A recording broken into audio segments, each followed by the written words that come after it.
4 ֆարսունկաներից, ներարկիչներից ոչ մեկի վիճակը նորմալ չի։ Հիմա ունենք խնդիր, չենք շարունակել պրոցեսը, արդեն ֆարսունկաները մենք ասենք այնպես կեսից կդադարեցնենք։ Փրկել հնարավոր է այս 4 ֆարսունկաները։ Ինձ թվում է հնարավոր է փրկել, մենք կգցենք արդեն նենք չի, որ ինքը ոչ մեկ չի սրսկում են ուղղակի նորմալ չի։ Մենք կգցենք ուլտրազվուկով այս վաննայի մեջ,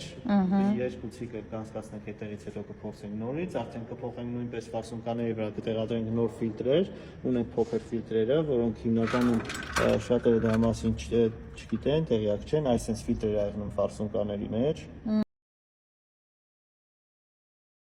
Ֆարսունկաները որ դեպքերում են լվանում, պարտադիր լվանում են շարժիչը վերանորոգելուց հետո ուրիշ որ դեպքում է պետք։ Ֆարսունկաները հիմնականում լվացվում է, սենց ասեմ, քանի որ մենք Հայաստանում ունենք շատ գազ տեղադրված մեքենաներ, շատ է շահագործվում գազով, շարքից շատ շուտ դուրս են գալիս GDI շարժիչների ֆարսունկաները։ Մոտ մեկ շաբաթվա ընթացքում եթե բենզինով չքշեն,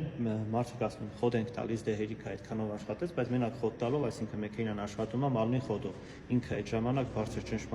ճնշումով չի աշխատում։ Պետք է շահագործես, քշես, որպեսզի ֆարսունկան աշխատի։ Բայց երբ գազով երկար օգտագործում ես,